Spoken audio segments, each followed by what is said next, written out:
Hello, everybody. Welcome to Strip Down Healing from Illusion.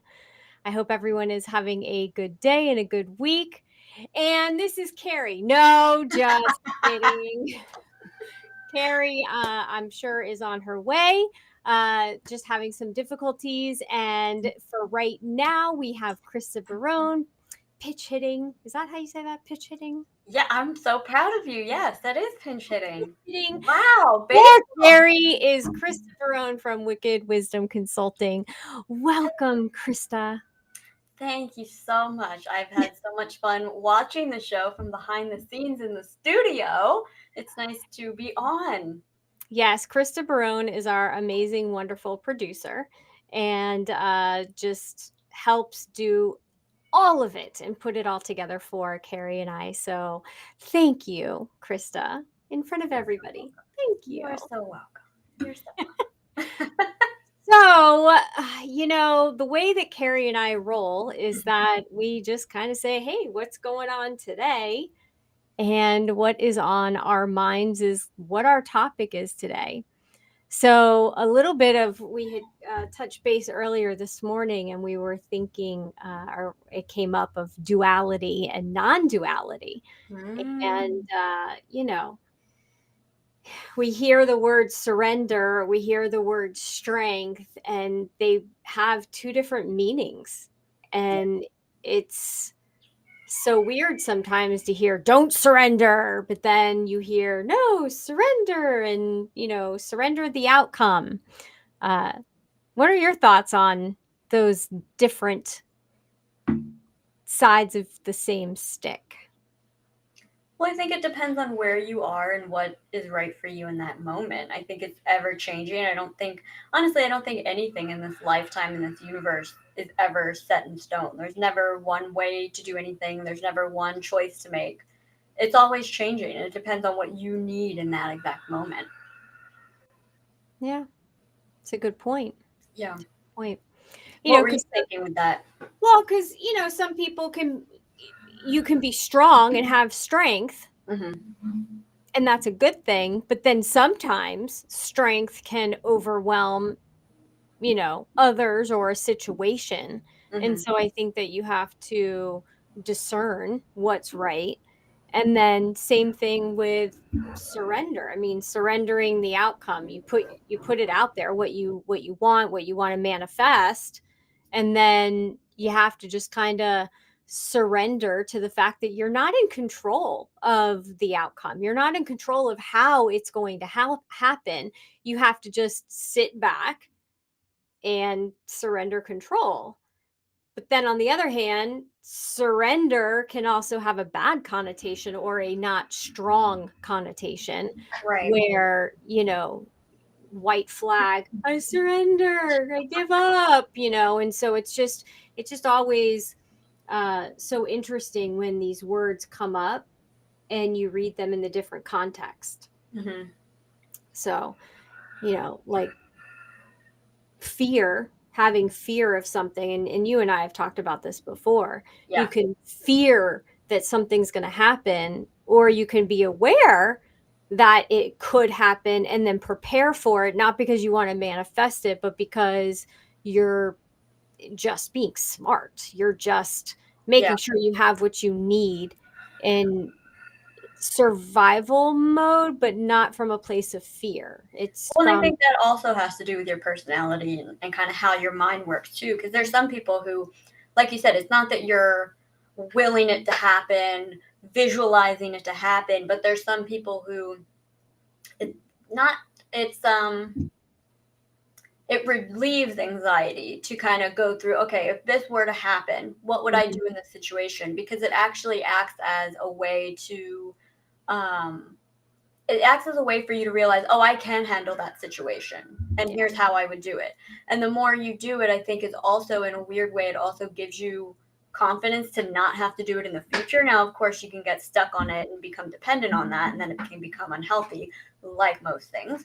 But I think it actually can serve to give you comfort and help you even feel more confident in the situation because you know, okay, if this were to happen, that's a really good idea. I would have done it this way. Okay, now I can relax and whatever's going to happen is going to happen. So it's not both of those things you can kind of go in tandem with each other.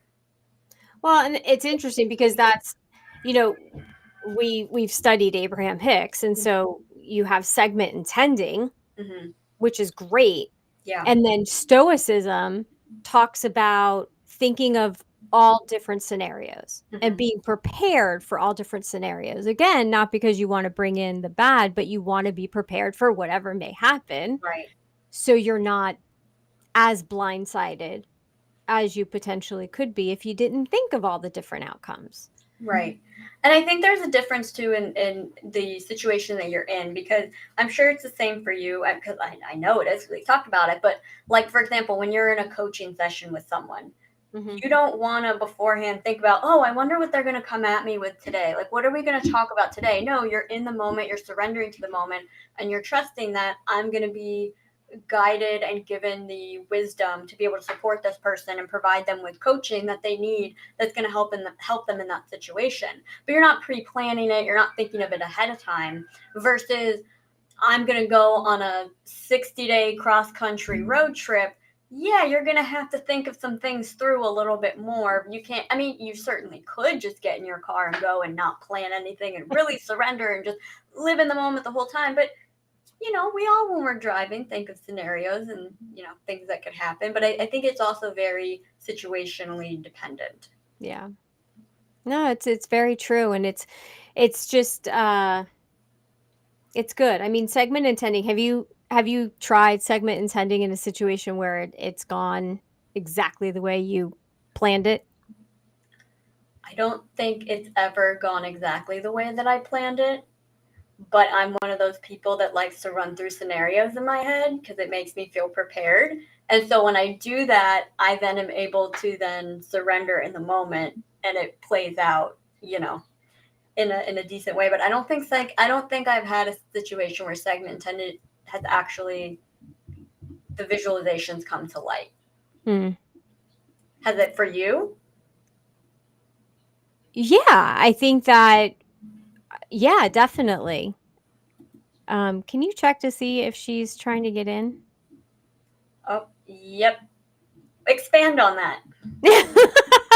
So, yes, I've had situations where I've thought about a situation I'm about to go into and jumped in my mind and virtually planned it out of how I think that I'd like it to go, and put that out there and then put that energy out there. And then lo and behold, I jump on a meeting or I jump into the situation, and it either went exactly the way I thought it would, or it ended up being better than what I thought, which is really cool when you can manifest like that. I think it's just a matter of believing in the process and believing that you can do it, and then you just make it happen. Hello, hello. Here she is. Circle again. We match. Yo, so can I tell you, for everybody who's live, I was with a client, and I think it's incredibly important to cleanse my energy before I do whatever. And so I went into meditation, and then I came up, I'm like, oh. So I had every intention to be in here on time. Yeah, I feel like the perfect intro to strip down, because the narrative is you have to adhere to time, and you have to have everything done in a certain way to achieve results. And I am a good example of not doing that very well. I'm going to argue with you or debate with you and say, no, I think that you did exactly what you were supposed to do in that moment. Yeah. Hello? I know, and I feel wonderful. I'm not bringing in any energy. Exactly. I was zenned out, you know. So you look great. I know. I was connecting with Alex and Purple, who happened to be my plants. And I know that sounds woo-woo, but I really love my greenery. It makes me very happy. So anyway. I can't relate at all. No. Yeah, I can tell. Yeah. So what's up, ladies? What did I miss? We were just talking yeah. about duality and strength and surrendering and the one surrender and then another type of surrender. And then we were just talking about manifesting, when you segment intend and you like go into a situation, but you're segment intending from a place of love or preparation and awareness versus fear. You know So what? I've never heard segment and intent. So I mean, I obviously intention, I understand, but what are you referring to with regard to segment? Ooh, So crash course right now for everyone listening. So I'll go, Krista. You can go, or I'll go, and then you No, can go. please, So you're the segment master. intending. Okay, so it's Abraham Hicks. Segment Oh, yeah. intending is you literally sit and go, okay, I am about to get in my car and I am going to drive to work, and I am going to make the green lights. And if I don't make the green lights, I am going to stop at every red light. I'm not going to run a red light. No one is going to cut me off. I am going to have a pleasant drive in and I'm going to listen to some really rockin' music so that I get in this energy so that I feel really good when I park my car in a great parking space that I am just going to happen upon. And you just really set the intention for that. And then you get in your car and you drive and you put on your great music and you just strum along to your favorite song and you're singing and you happen to make the green lights and maybe you hit a red light, but you didn't have to like push on the brakes or anything. And no one cut you off. Matter of fact, you let somebody in. And then you get there, you get to where you were going or to work, and oh my gosh, there's a spot right up front. That's amazing. How nice is that? And then you just like back in, you park your car, you listen to the last little bit of that song, getting that energy, and then you walk into work already. That's so funny. I love it. I mean, And then I that's another segment. That's the key. Then there's a second segment. So yeah. you got to continue it.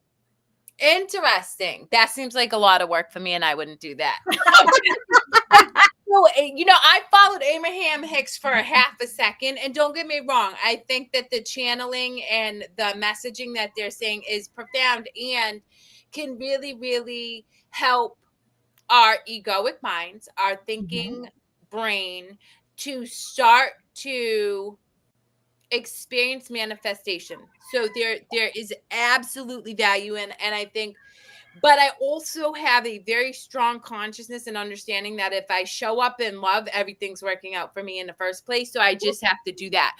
But that took me years. I mean, that took me a lot of years. And for me, I was more of a Louise Hay girl, but same principles. So it's just different language around the same principles, the law of natural order. So, but it's interesting because I had sent Krista this, or what is it, a thing to fill out a proposal to do this thing, right? And I'm like, this feels like shit. I don't want to do this. This feels gross. Like, I don't want to do the work. If I'm going to be a speaker, keynote speaker at a summit, it's coming to me. And like, I hear the word segment and then I hear all the things that you just laid out. And if I get the same reaction that I got to the proposal, I'm like, that feels like a lot of work. What if I just dance and say, okay, whatever I think about comes to fruition and that's enough. And that's what I work toward. But again, guys, I've been doing this work since I was 14. I'll be 44 in May. So it's not that easy because you really do have to intentionally work to reprogram your brain, which is exhausting, to get to that place. So if breaking it into segments and then getting proof, right? So something that you said was you get the proof in having the parking spot, in having the green lights. That's important because that's going to help start to establish for your subconscious that you can in fact manifest whatever it is you want. Yeah. And I think for beginners, I think even beginners in medium, whatever, intermediate, I don't know. I think that it just helps. And also when you're facing something that is extremely challenging, when you just need a little extra bump on something, I think it's a good way to go back to. And, it's so funny. I was talking to a client about this the other day. You can have hundreds. Okay, maybe not hundreds. It's a toolbox. You could have tons of tools that you take with you every single day. But if you don't know which ones to put in your tool belt for the job or for the situation you're in the moment, you can't always run back to the toolbox, right? You got your tool belt, so you got to go, okay, I'm going to probably use this one or this one. And eventually, when you get really, really good at it, you bring the toolbox with you, or you just have the tools available to you at the snap of your finger. But it takes practice. A lot. It's a And lot of it work. takes a lot of exercising and building that muscle. Yeah. You're spot on. And it's interesting because I know in any given moment whether I need to drink water, if I need to go for a walk, if I need to meditate, if I need to sage myself from energy or move my body. But again, it took 20 plus years of curiosity and, you know, I was sharing with somebody I work with the other day. It is exhausting. You need to take naps, y'all. Emotionally fighting your ego versus your higher consciousness, it is a war. And because our ego, our thinking mind has been in control for many, many more years than it hasn't, to fight that so eventually that your conscious mind is in control takes an exorbitant amount of energy. Like absolutely. But then you get to a place where I'm at where if I'm out of alignment, I get tightness in my chest. And that's what I was getting Yeah. when I was going through the document with Krista, and I sat with it. And then I woke up this morning. I'm like, there's not a chance in hell I'm going to do that. There's just no way. And it wouldn't even feel good for me anyway. Plus, it helps that I have a coach who reminded me, he's like, Kerri, you were so good at what you do, just manifest it. You don't need that shit. I'm like, I know. Thank you. I just needed you to tell me. So, yeah, I love it. What are your thoughts on what is it? Segment intending. Intending, yeah. Well, it's funny because before you popped on, we were talking about it, and I was saying I don't think my segment intendings ever worked out, but I realize now that I did not realize. I was thinking segment intending was something else. So in that case, yeah, I actually have segment intending. It has worked out, and it's usually like it's with all manifesting. It's usually like the silliest, sometimes most basic things that come the quickest and turn out, exactly the way that you see it, because you're not putting out any resistance with it. Yeah. Well, I want to touch on something because this guy that is on my Facebook feed, he put out something yesterday. So I'm like, it's amazing how when you feel really good, you just manifest all this stuff. And I'm like, oh yeah. But dude, what you all need to understand, we are conscious creators 100% of the time. That does not go away. Which means segment intending or not, if you're sitting here thinking, oh, I really wish I don't have cancer. Oh, I really don't wish I have cancer. I'm super afraid of getting cancer. I really don't wish guess what? 99% of the time you getting cancer because you're manifesting fear. And so that is exactly why, they say, well, there's that narrative that one, be in the present moment, because the present moment isn't past or future. Right. And this present moment is creating your future. But secondly, if you're ruminating on fear-based thinking, you're presenting to your external experience things that are going to reinforce your fear-based thinking. And that's really why it's so much work, right? Because if we live in a world that operates from fear, you're the outlier. So you are having to be on at all times watching your thoughts to be like, does that serve me? And here's something that Abraham Hicks does say that I definitely align with. I want to say if you ruminate on a thought for 7 seconds, it's gonna double. So if it's I'm afraid of cancer, you're going to think about it for 7 seconds. Now you're going to think about it for 14 seconds. Then you're going to think about it for 28 seconds. So it continues. So that's why if you have a thought, guys, your thought has no power. Your thought has no power. It is just a thought. What happens is you then create an emotion around that thought, which then creates that habitual thinking around the thought. And that's where you manifest. So you don't have to be afraid of, oh, I just had a thought that, I'm afraid my dog's going to get hit by a car. Okay, it's just a thought. But if you're like, oh my God, my dog's going to get hit by a car, how would I feel? What would I do? Right. Now you're creating your own, like you're manifesting this shitty circumstance. I remember years ago when I first started, and I know that Krista and I have talked about this too. You'll have a thought, or you'll be thinking something, and you're like, wait, take it back. I didn't mean that. Rewind. I didn't say that. I didn't put that out there. Yeah, and the problem with that is you're actually giving that thought power by saying, and that's why I tell people with everything, what you resist persists. Yes. Like, so as somebody who works with people who struggle with severe mental health issues, depression, anxiety, people will have this anxiety and then they'll sit there, no, I'm good. I'm not anxious. I'm like, no, welcome it. Get curious. What's this anxiety about? What? Listen, what do we need to work out here that you're presenting to me? Because when you do that, sure, it may not be great thoughts now, but you're releasing that belief that's in your subconscious. So eventually that anxiety is obsolete. Eventually you look at it and be like, oh, you hold no power over me anymore. And then you do let go that quickly. There's a really powerful exercise someone once taught me, and it actually works for anything mental and physical as well, but you talk directly to it and you invite it in 100%, and you say, just lay it on me, give me every ounce of everything you've got, just give me all of there's anxiety stuff, nausea, whatever, just completely, I welcome you in to just absolutely hit me 100%. 9.99 out of 10 times it's going to dissipate rather quickly. It'll heat up for a second and then it's gone. Yeah. Because you allowed it to come in, it did its thing, and you learned, you recognized it, and off it goes. Yeah. There's I'm pretty sure you're familiar with the book, Michelle. The what is it?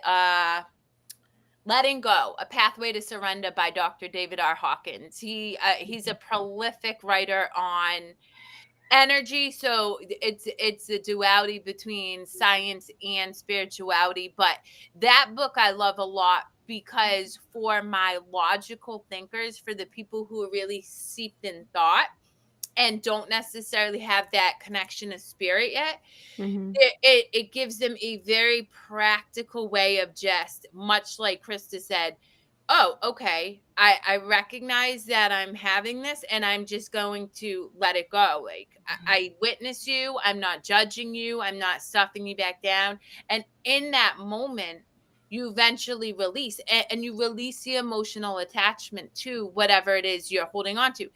The problem that most people struggle with is that we all want quick fixes. We want to do that twice and let it go. And the reality is there are certain things that are so embedded in your psyche. It's going to take you, I don't know, 150,000 times of saying, I release this to actually release it. But you have to trust that it is slowly losing its grip hold on you. And it really is. As long as you welcome it in. How many times have we heard people say, I'm just going to fake it till I make it? That ain't going to work, people. No. You cannot fake it. One, it sends a bad message out because people think you're fine. I'm fine. I'm good. And let's just put it out there. If someone tells you they're fine, they're not fine. Fine is like another F word. Like, don't listen to anyone if they say I'm fine, and then you just don't even check in with them. Fine. But you can respect their boundaries if they don't want to talk about it. Yes, of course. Good point. But don't just think and take them for their face value that they're. But here, you opened up a can that I'm gonna just step right into. Because I am in very healthy relationships. And so saying I'm fine to somebody who loves and nurtures and cares for you, who energetically knows you're not fine, doesn't really like a lot for a healthy relationship either, because it's like, instead of saying, no, I'm not okay, but I'm not in a place to discuss this right now, I will follow up with you, right? That's healthy because you're being honest, right? And the reason it's not good to say you're fine is you're embedding that in your subconscious too. And if you think about it, your subconscious cannot differentiate. So saying you're fine is like hammering in whatever it is you're feeling like, nope, suck it up. It's no different than just squishing down your anger.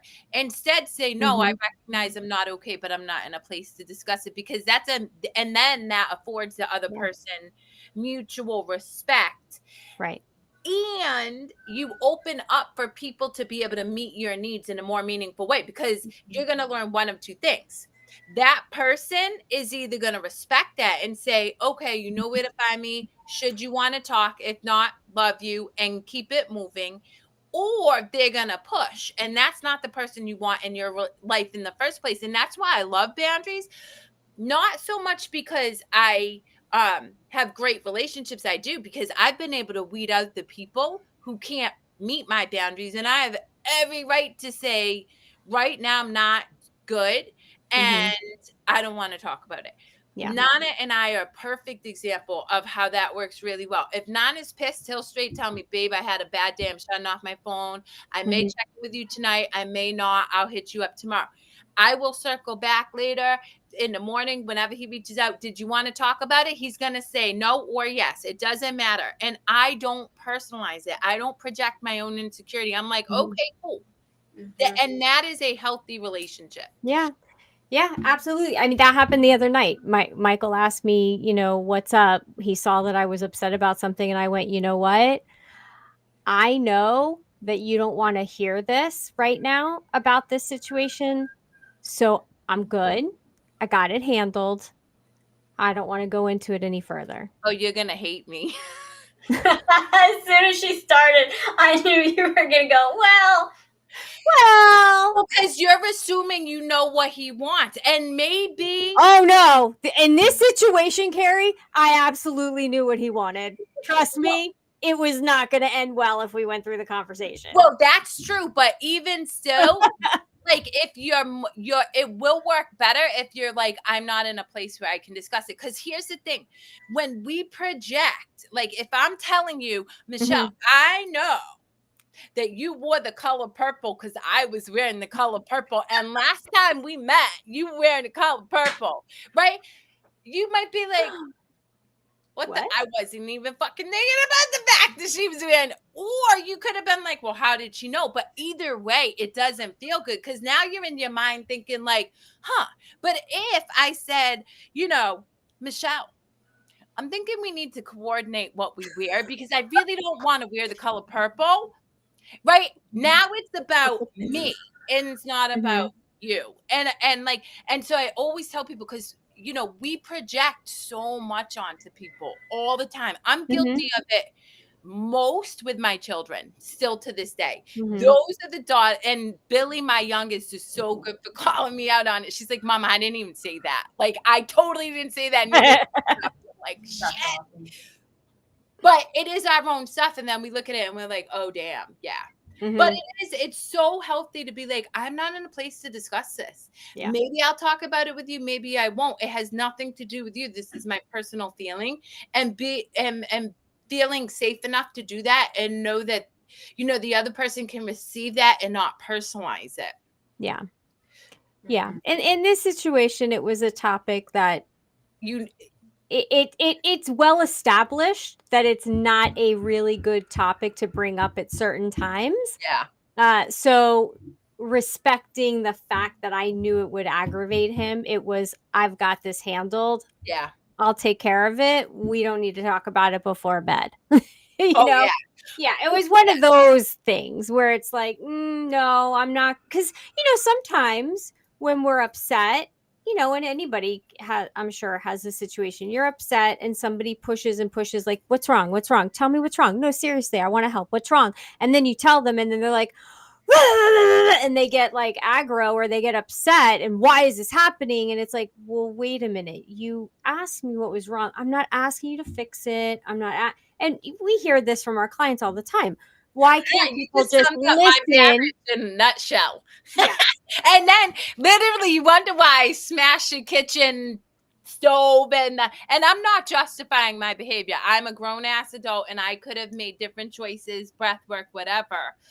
But very much like it's that what's wrong? What's wrong? I need my space, and that you can only handle that for so long. And I wasn't the one who was going to tell you. I was just going to pop off because I was pissed that you weren't respecting the fact that in that moment I needed space to like calm down, you know?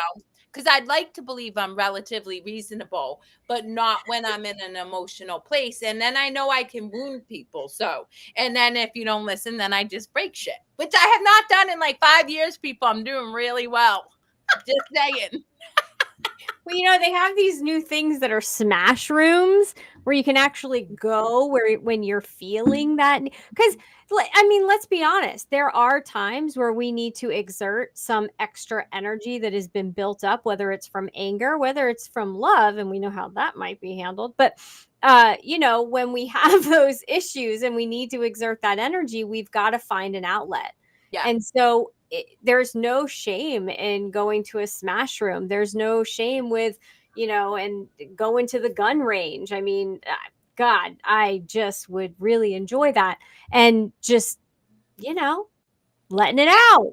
Well, I mean, why do you think I took boxing, kickboxing, and Krav Maga Yes. for 12 years? Now, granted, what I would say to the viewers is you eventually transmute out of that. So like the way I express anger now is I move it through my Kundalini channel. Like I don't have to physically do anything. I move it energetically. But again, we go through stages, much like you were saying, like there's levels of surrender, there's levels of healing is essentially the way, and you have to go through each level. And I have no remorse over smashing the stove. Would I recommend it to other people? No. Who knew that tempered glass shattered like that? That was pretty crazy.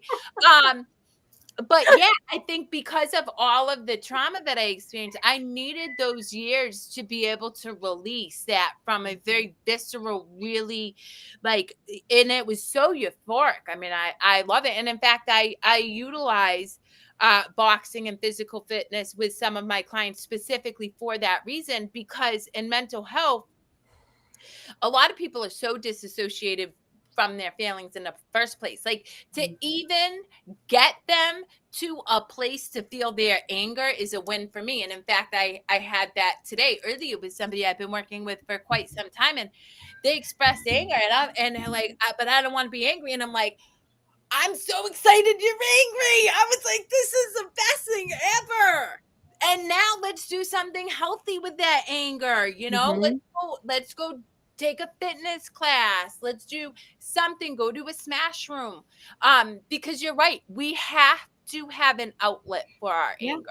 And that's alchemizing it. That's alchemy and emotional alchemy at its finest. You take the anger, you take up that energy, and then you go do something with it. Whether you have to kind of exert the negative energy in a smash room or what have you. For me, it's my shaman drum. You know, sometimes that's good and it helps me think and it brings in the reverberation and I can hear and see clearly after that. But then you go and you flip whatever the situation is and you go, okay, now how can I make this the situation I want? How can I feel the emotions I want to feel from here to there and flip it? And that's why I love alchemy so much. Krista, how do you get rid of that pent up energy? That's a good question. I'm still working on fine tuning it, but back when I was in a previous job that created a lot of anger, I actually decided to buy a punching bag and have it right outside my office. And the funny thing though is the first time using it, I don't know if I broke something in my hand or whatever. So then I actually could barely use it ever. And I maybe have only used it a handful of times. But I realized not long after getting it, setting it up, the whole 9 yards, that the reason I was so angry was because I was not speaking up for myself and I wasn't saying my piece, and that's what was eating me alive and what was causing all the anger was I was not allowing myself to say things that needed to be said. And when I started doing that, I started needing the punching bag less and less and less and less and less. Yeah. And that's still even true now. Like, I'll still get angry often enough, but it's usually related to not saying what I know I should have said, or it's not being fully in my power and who I am and all those things. That's usually what causes it. So at least now I can identify it and then figure out what to do about it then. Or I can just teach you how to kick the punching bag. No. But the thing was, I didn't have a glove, so I was doing bare hands. And I tell people, I'm like, at least wrap your hands. Wrap your hands. Like, and I even had my fingers like curled under, so it was just it was a mess. Yeah. I get it. Yeah. I remember when Krista was in treatment, and she was 3, it was 25 years ago. And that was when, Billy Blank. I would in the hospital room. Krista's, she's doing her own battle and punching her own stuff. And I'm just doing my Taibo, just the nurses are walking in and out, and I'm just like doing Taibo, just getting out my energy, because that was the only thing that I could do at that time. Yeah. Yeah. So, yeah. And that's hard as a parent to watch your kids suffer. I just had this conversation with a client last week who, his child lost their stuffed animal, which we know, like, you have an attachment, and he's like, I can't witness my child suffering. I'm like, you actually need to. And this touches upon a really important point. We as parents cannot take away suffering. We can bear witness to suffering. Right. And I think we do a massive disservice to our children when we try to save them from suffering, because they build no resilience. And I just heard a fact that when you look at the highest rate of age groups who are struggling with suicide, mental health issues, anxiety, depression, and stuff between the ages of 19, 29, 30, and 40, 40, 50, all the way up. Where do you think that is?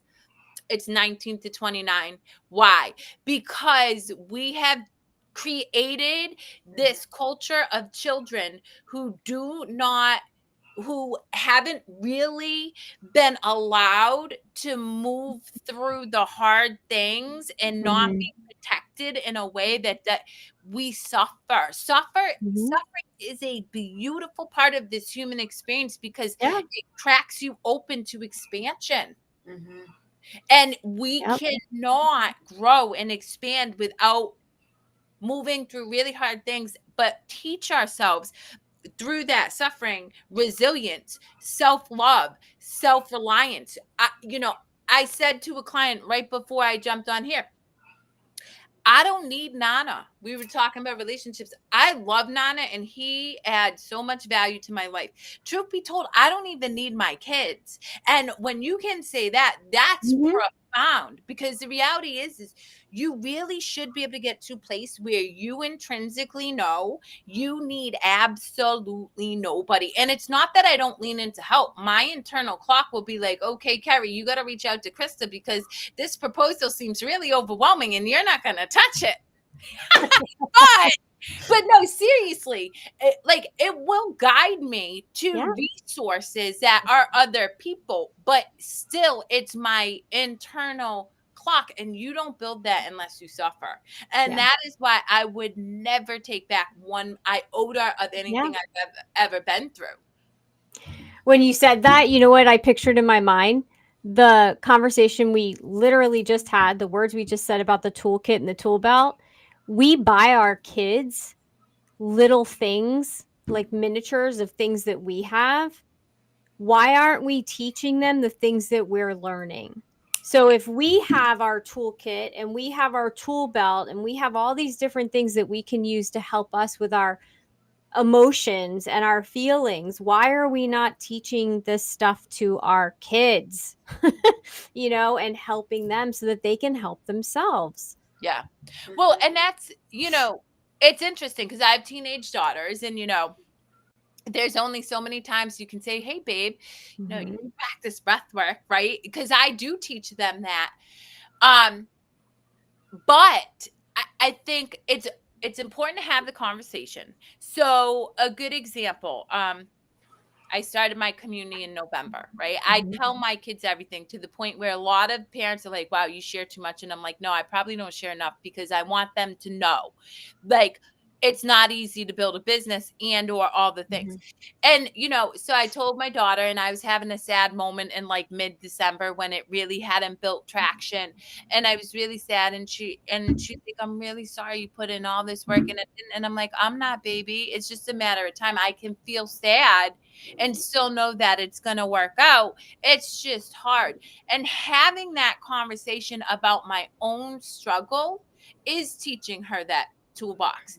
It's not necessarily, hey, Julie, I know you're having a hard time at school, so you should try breath work. It's more, hey, Julie, I worked with this really hard client that really brought up, a lot of emotion in me, and I started feeling anxious. So I started breathing, or I'm really feeling anxious right now. I'm going to go breathe, because them watching me do this stuff, they then see myself nurture myself, and that's one of the reasons I'm really kind of happy I went through 4 miscarriages while they're teenagers, because they saw their mom go through this massive loss and yet still be joyful, honor my feelings, but not let it cripple me and take years to overcome and stuff. I nurtured myself, and then I also lived well.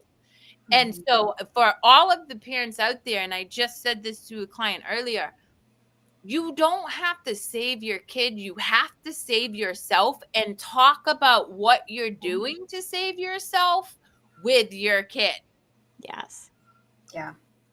There's this thing I read, maybe it was last week, but it reminds me of this conversation. And it was saying that the antidote for anxiety and depression is not light, it's warmth. And the idea is that the antidote, it's just to help someone that's struggling. It's not to, well, it's going to pass and everything's going to be great and life is so awesome. And you just need to, it's about being there with them in that hard moment. And then you can bring that other stuff later. But being with them where they're at, letting them be there with you, feel supported. And then later on, when they're in better mind space, is when you can bring in strategies. Course, are you open to that, and then bring them in. But I thought that was really profound, the difference between warmth and light, especially with, 19 to 29, I'm still in that age range, but that's, a lot of us grew up with just that idea of like, everything's going to be fine. Oh, don't be sad, just smile. And it's like, yeah, but that's sort of also you're denying the experience that they're having versus being there with them, holding space with them, and then bringing stuff up later. And I would even say not even warmth. Let's talk about the suck factor, right? I just said to a client yesterday who is facing divorce, and there was this contention, and it's like, oh, well, this person's keeping me out of my house, but I'm going to see my kids, and I'm like, well, that's self-serving and totally an ego. And I was like, this is going to suck. Suck.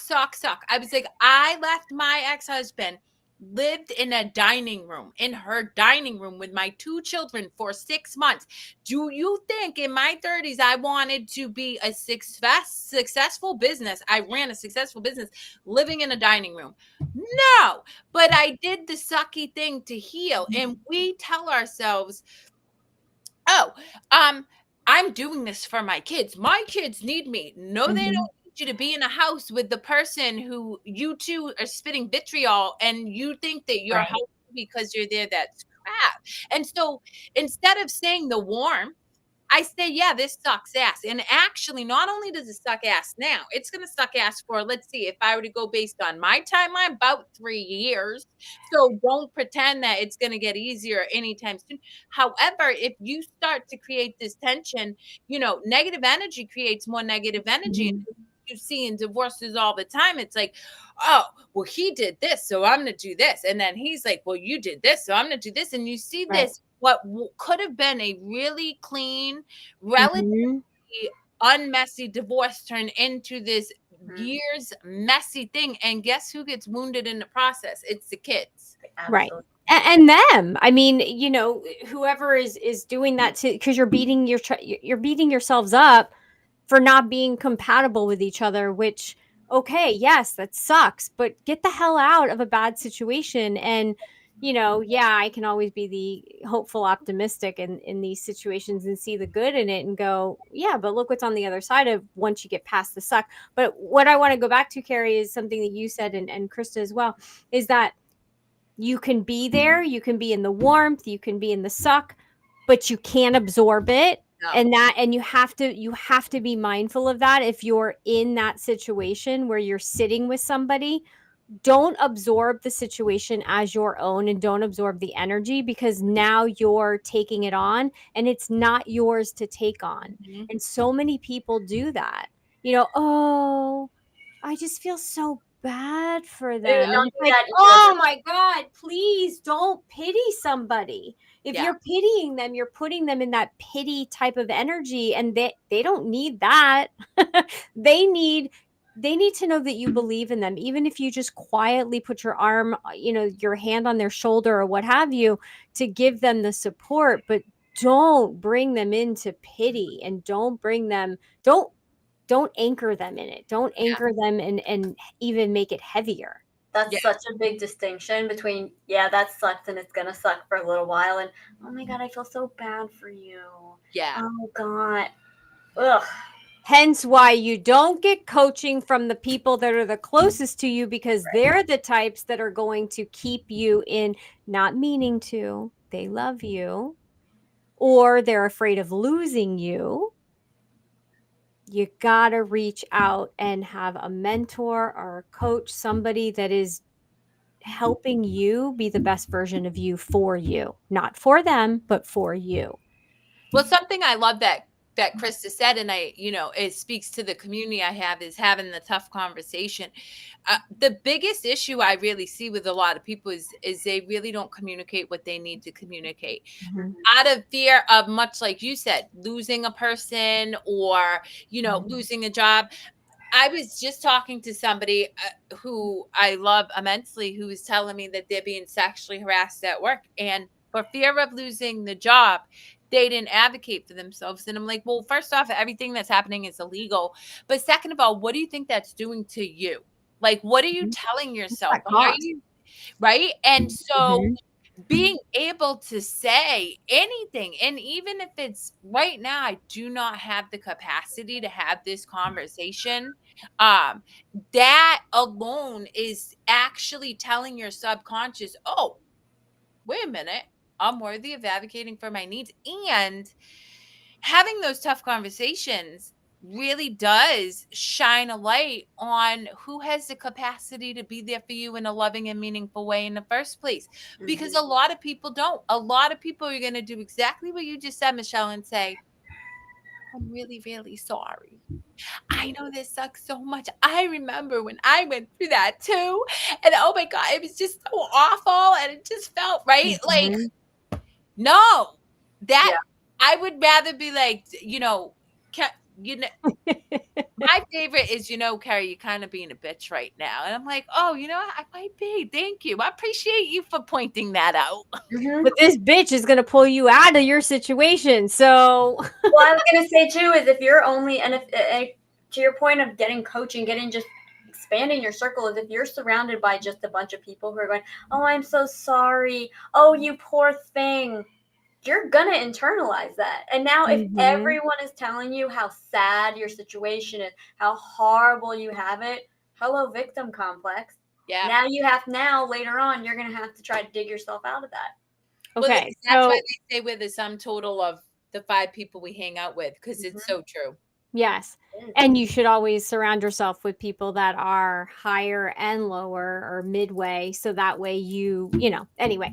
But what just came to mind when you said that was, back in the day when we were at the hospital, the thing that I could not stand the most was, oh my God, I am so sorry. I don't know how you're doing this. You know what? I didn't ask to freaking do this. What choice do I have? It's so Like, true. what am I supposed to freaking do? I hit a Russian roulette bar and said, kid got cancer. Cha-ching. God, like that was like, I would tell people, like, don't come at me with that. Yeah. Don't take that home with you. And if you can't get past that, do not bring that to me. I don't want to hear it. What else am I supposed to do? Yeah, it's true. What choice? No one asked me. It wasn't a choice that I made. It was something that happened that I had to rise above. And I think to Krista's point with the whole like, oh, you poor, it weakens you. I was just gonna it say it that. it weakens the person and then they start questioning, like, do they not think I can handle this? Like, it's just not, don't put your fear and what may be your weakness, which is fine. There were people that came to the hospital that I never like, some I didn't even know. They were bringing us food and they were just doing these amazing wonderful things. Half of them I didn't know. And then I had people that I thought, I'm not even going to say I thought, that's a judgy thing, that were my bet, like, were really close to me, really good friends, that didn't show up. And you know what? That was okay, because I didn't have the energy or the strength to pull them through a situation Yeah. with me. Yep. I was having a hard enough time standing on my own 2 feet. And so I was fine if and fine in a good way. I was okay with them not showing up because they couldn't handle it. They weren't at that place. And you know Yeah. what? It wasn't their journey. It was my journey. And I think that's so important, because when I worked at the hospital and I worked with the families, so many people would be resentful for the people that weren't there. And I was like, stop. Look at who is here. It Yep. doesn't matter who's not there. They'll show up when they're ready. And if that's never, that's okay too, because now you know where you stand. Now you know what they're capable of, what they're not capable of, and don't judge them for it. It's their Yep. journey. They have to do them. I agree. Yeah. Sorry. It's so Got funny. up on my soapbox there for I a minute. love it. That made me think, though, relating to our story, my story. I was putting on a beanie the other day because we're getting a cold front here in Florida, and all of a sudden I flashed back to, I want to say I was in third grade, so at that point it had been years since I had gone through treatment. My hair grew back, but my hair was like all over the place and it was bugging me, so I tucked it all into the skull cap, and all of a sudden I turned and I think it was like one of the ladies that worked in the office, and she like shrieked. She was like, Krista, take your hair out of that beanie. Do not do that. And I was like, what is this lady's problem? And I remember running to you and being like, what did I do wrong? And you were like, well, no, you have to remember, we have to think, like, she remembers you being bald and treatment, so it's very, it's jarring for her. So and I thought about that experience, and what a perfect example of someone else sort of thrusting their fear, their trauma, their everything on you. And I started to think, like, where could that have impacted? Because it was such a visceral experience for me, and I can remember it so clearly. I haven't thought about it in a while, but where did I change my behavior in any way because of that? And so now I get to look back and go, that's interesting. How could that have impacted something? And recognize that was 100% her thing. But it also, I would give you some kudos, and as an example, as a parent, of explaining to me, not just going, oh, kind of knocking it away and making it not a big deal, but explaining to me what was happening, because then that allowed me moving forward to go, oh, that's why they reacted that way. Okay, interesting. And it takes it off of me, and now I can recognize the situation from almost a third party perspective. And I think you did that a lot through my treatment, which we've talked about, which helped me step out of the victim complex that I could have easily gone into. Oh yeah. Well, because you can't let cancer or any other chronic illness define you. You can't. You're not your chronic illness. You're not your body. Like, the body feels this, the body has this, but you're not your body. But yeah, I mean, and I've had those moments. I've had flashbacks, to traumas. You go into a situation, you hear a word or you hear a song, and all of a sudden it's like right in your face. And I remember walking into a kid's room who was just being diagnosed. It was a 3-year-old. Her parents were trying to get her to take her medication. And I walked in and I'm watching and witnessing the situation. And it brought me right back to the moments with Krista. And I started to tear up. And here I am working at the hospital at this point. So I'm like, I'll be right back. I got something in my eye. Like, and I had to leave because they didn't need my shit on top Yeah. of what they were going through. Like, I knew what they were going through, but they didn't need my shit on top of that as well. So I had to like get out of there, check myself, and allow it to come up and feel it. I knew exactly where it was coming from. This isn't me. This isn't mine. Now I get to support them going through it. I get to be for them what I needed and didn't get at that time. Yeah. So, yeah. I love that. Wow. What a conversation. We went like everywhere today.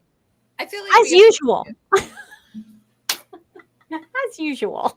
But I mean, that's the beauty of real conversation. It's not scripted. It's not, it's real life, which is what we live, guys. Yeah. That's what this All is. right. So Michelle, where can they find you? Oh, well, they can find me at Moksha Grace Coaching or mokshagrace.com. Yeah, for all your emotional liberation needs, you want to dive into it. I am there to dive in with you and help you and support you as I hold that stick and pull you in from that quicksand. And you can find me at KerriLewis.Coaching. And if you want to get gutted like a fish and somebody who's real as fuck, I'm your real person. Yep. And Krista, where can we find you? Well, as your fractional COO, I'm just going to real quick reiterate the websites because there was a little bit of weirdness around it. So Michelle can be found at mokshagrace.com and Kerri can be found at KerriLewis.Coach. And I can be found at wickedwisdomconsulting.com as, you know, any fractional COO and operations needs or podcast producing if you're in the market. Where she keeps you in check when the two people that she is in charge of runs amok. Kind of like herding cats, but you know. You have My Or purpose goats. Herding goats. Yeah, I'm very good at that too. For all your farm animal needs. On that note, guys, next Wednesday I'll be on time, most likely. I will too. All right. Okay.